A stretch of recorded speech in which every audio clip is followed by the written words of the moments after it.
I'm gonna climb a tree. Watch out. Ah! Hi there, welcome to another episode of the Forbidden Limb podcast, the podcast about the business side of tabletop gaming. I'm Richard New, your host, and I'm here as always with Jeremy Commander and Brian Heath. Today we're going to be talking about how to get a quote from a manufacturer. Brian's done this several times, and we have out here a little kit from Panda for our video viewers, and has lots of little toys that we're going to play with during the show. So I'm excited about that. It's tactile, it's good. All right, so please take us through, Brian, what you would do in order to get a quote and choose the correct manufacturer.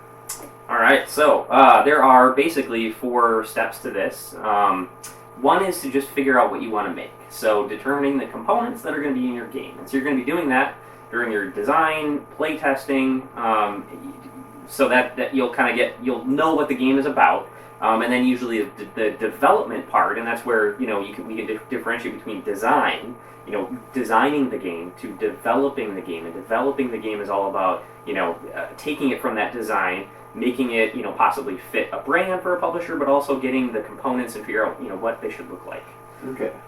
So yeah, determining your components is just let's figure out what we're putting in the box. So and components could be cards, cardstock, yep, chipboard or punch board, yep. Right? Cardboard I punch out, plastic bits, dice, wood bits, Cubes, gems, box, rules, the box, rules. Yep, I got little rules printed. figures. Even the plastic, kind of usually plastic molding, The or tray or the tray, insert yep. in the box. Yep. So do I have a tray? Do I have an insert? Is it just a cardboard separator that flops around? Yep. So when you're doing this for requesting your quotes, I recommend you do 2 versions, especially if you're doing Kickstarter. If you're not doing Kickstarter, then you can probably just do 1 version. That's the only one you're going to quote. But so I've been doing a bunch of this for Booze Barons, so game you designed. And so I just did a basic version. So this would be our lowest funding goal. This is what we're going to put our goal for actual funding. If we just barely make the goal, then this is what it will look like. And then I have a deluxe version, which would be pretty much if we hit all the stretch goals, because all the stretch goals are going to be component upgrades, or pretty much all of them. Those are the 2 versions, and then I can send this quote off to manufacturers, and they can give me a quote of each one, the basic and the deluxe. And then also, yeah.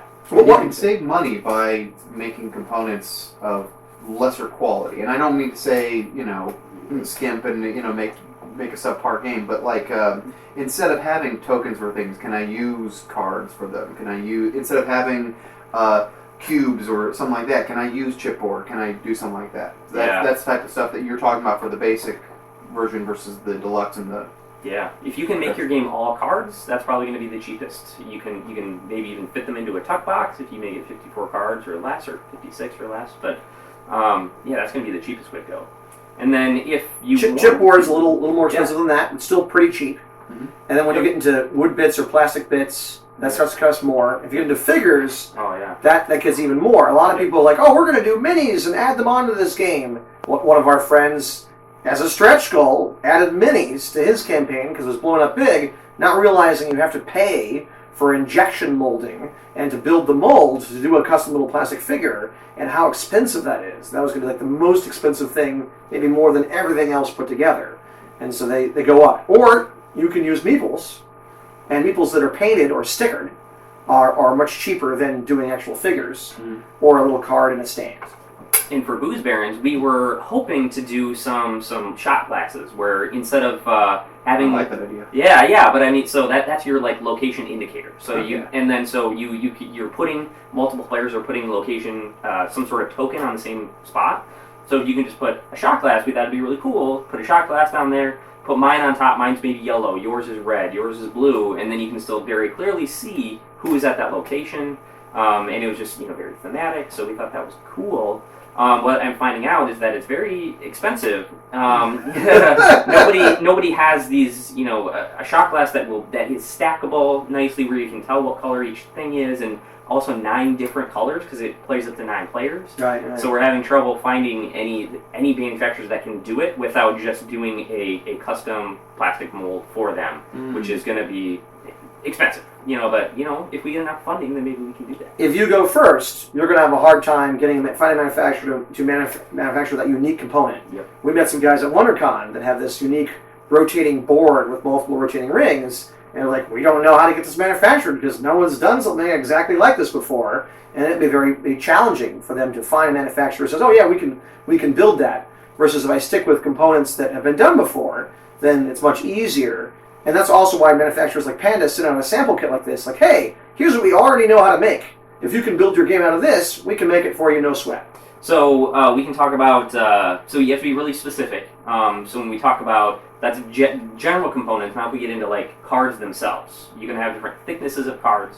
You can have different cores. So yeah, we have some. We have samples on the table of ivory core, gray core, and black core from Panda. Yep.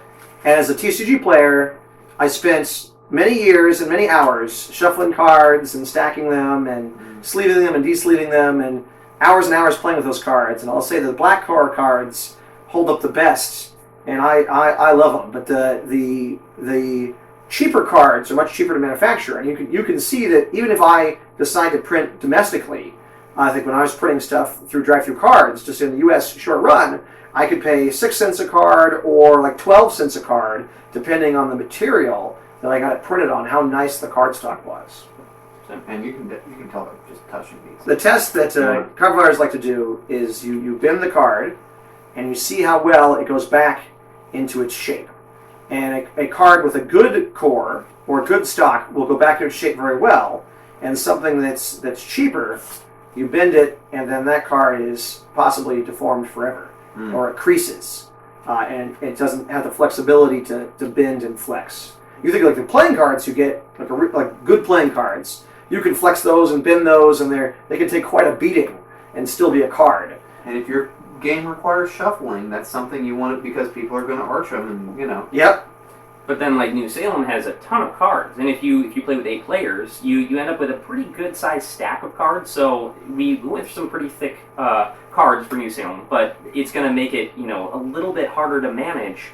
For you're shuffling a big deck, rather than a smaller one that's just easier to manage. Now, if you have cards that just sort of lay out on the table, then you can probably go with a thinner stock and you'd be fine because they're not going to be bent up and maneuvered so much. True. Okay. Yep, lots of considerations, and then so the thickness is grams per square meter, or GSM. So it's like 280 is pretty thin, and then 300 is pretty standard. I guess 310 to 330 is like casino quality.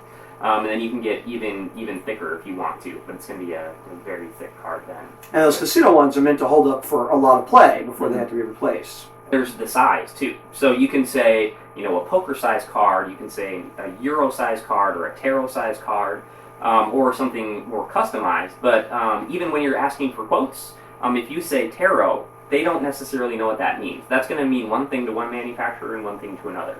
So you need to be specific. Using measurements? Yep, millimeters. So you have to do it in millimeters too. And you have like the mini-sized cards too, that all the fantasy flight games use, right. like Battlestar Galactica, the smaller card, because it's even cheaper to manufacture that. But some players, especially if you have bigger hands, then it gets kind of hard to even hold a hand of really small cards too. It is. It gets kind of annoying. Yeah. The only other thing to mention I'd say about cards is the linen finish. So we've got an example here with a very light linen finish for this card here, and then smooth. You can have glossy cards. So linen is popular. Most people when they pick up a card, if it has linen, then they to them that's good quality. Mm-hmm. That's not necessarily the case, but if you just do linen finish, it's usually pretty cheap for a manufacturer to do it, and it definitely makes your game look a little better. And it's nicer too to have grip a little more. So and that's specifically the sort of texture. Yeah. Okay. So chipboard, also say exactly what size you want that to be. The thickness is what really matters for that. So you do that in millimeters. So it's usually 1.5 for a really thin chipboard, and then this is 2 millimeters in the Panda kit. And you go up to 3 millimeters too, or you could do more too. But those are the most common measurements. So if you have a chipboard player mat or something, tableau, you might want that to be like a 3 millimeter thickness. You might also want to think about chipboard comes in sheets, and usually you buy a board game and there's several sheets stacked on top and you punch them out. Can all your components fit? And how many sheets are you going to need? The more sheets you need, the more expensive it's going to get. The same thing with cards. If you can research ahead of time, how you're going to manufacture and get your game to that number of cards, that will save you a lot of money. That fits on a single price sheet. If it's less and less important, but it still matters. If you go just over, it's going to cost you a lot more to manufacture. Than Correct. Your marginal cost goes up a lot. Yeah. Okay. You talk about rules, so you can have different finishes for that too. Kind of a matte finish or a glossy finish for your rules. There a big difference between booklets versus a folded over? Exactly. Okay. Yep. If you can fit it on, maybe even just a small game. One sheet front and back. That's really kind of nice to have. Okay. Then you're not really trying to flip through things or fold it the right way, and figure out. I agree with that. Plus, if you have how does this work?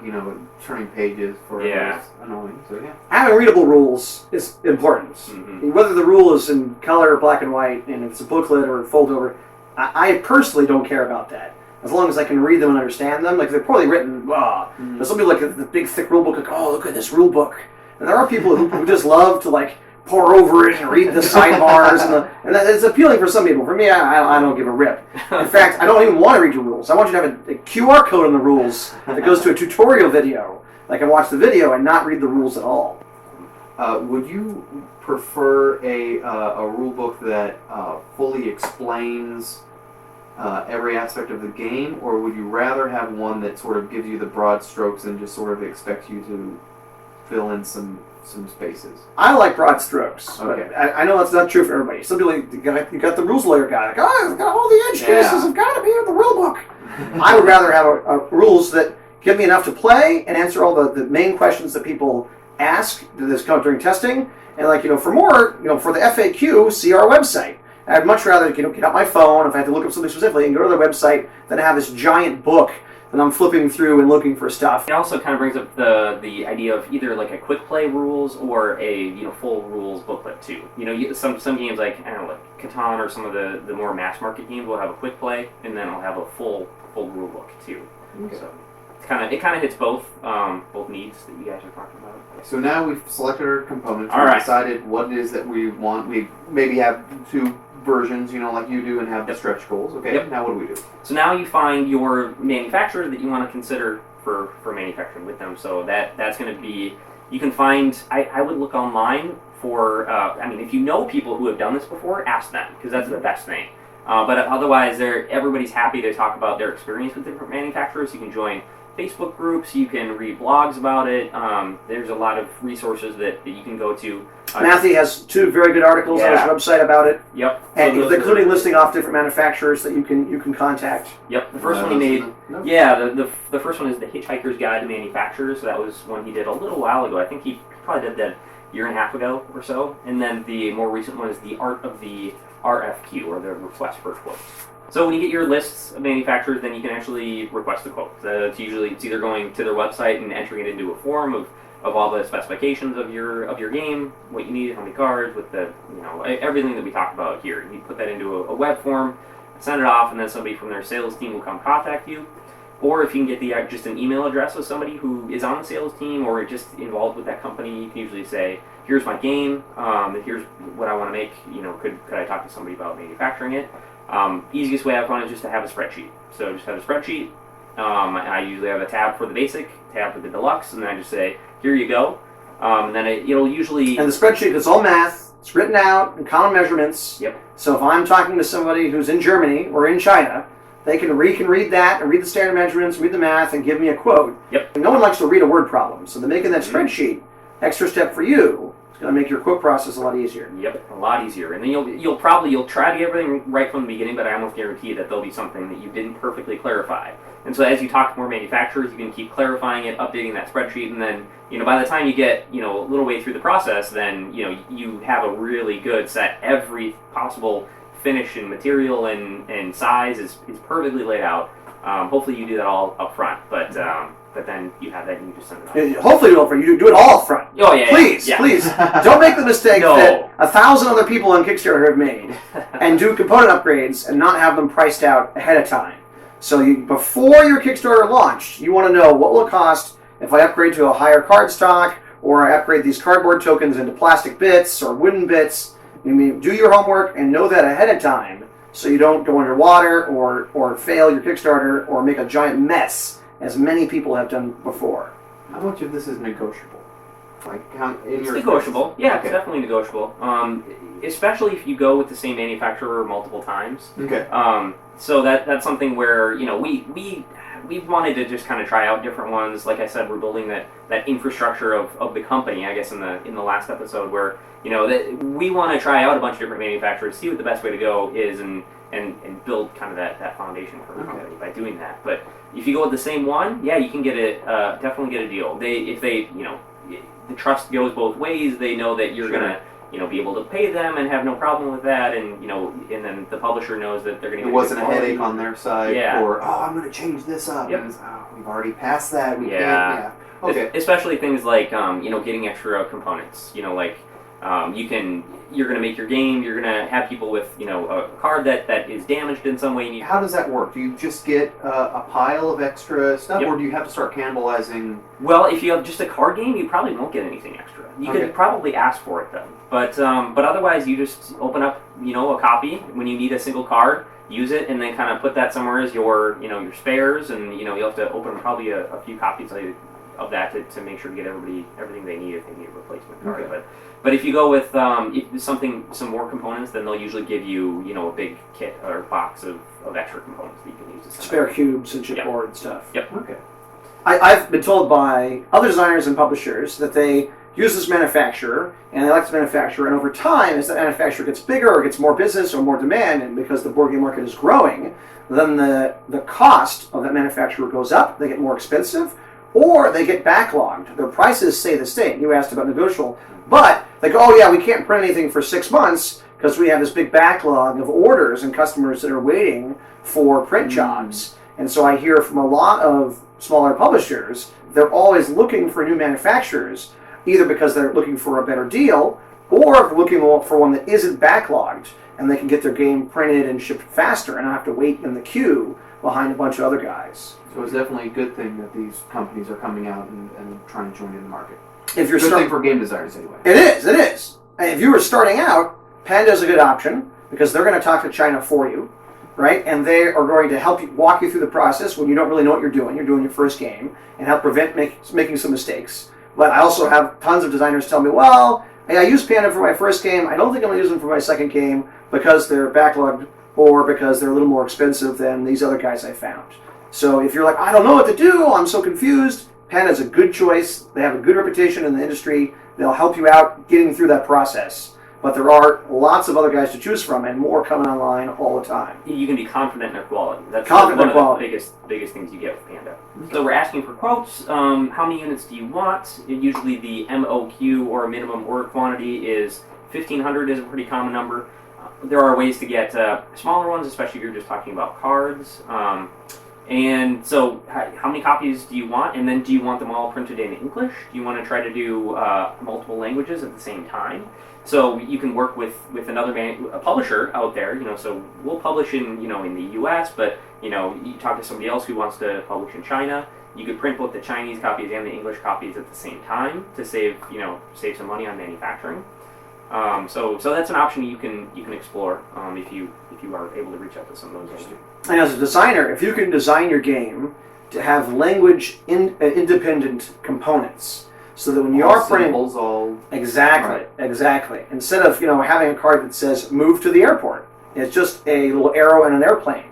That doesn't require any language. Now you can print all those cards for all the versions of your game, different languages, and not have to worry. Oh, I have to make a Chinese version, an English version, a German version, a French version. You have to change up is the rules. Correct. Translate those. All right. Correct. Makes sense. And when you're pitching your game, that's valuable to publishers as well. To say, oh, my game is 100% language independent, or this is the only language in the game outside of the rules. Okay. And then the other thing to ask is tell them is where you want it shipped. Sometimes that is done later. Sometimes it's done up front. So like Ad Magic wants to know where you're going to ship it from the beginning because they give you a quote for both the manufacturing and the shipping. So they call it, to your door cost. But most other manufacturers don't. They take that, let's just get it manufactured, then we can decide where to ship it. We can talk about that later, but yeah, where do you want it shipped? Do you want it shipped to your house? Do you want it shipped to your distribution warehouse? Do you want it to go to a fulfillment by Amazon warehouse? And how big is it if you're going to ship it to your house? So no designers can ship it to their house and fill their entire garage. Like, I didn't realize how big this would be. And then they hand ship them all out and do their own fulfillment.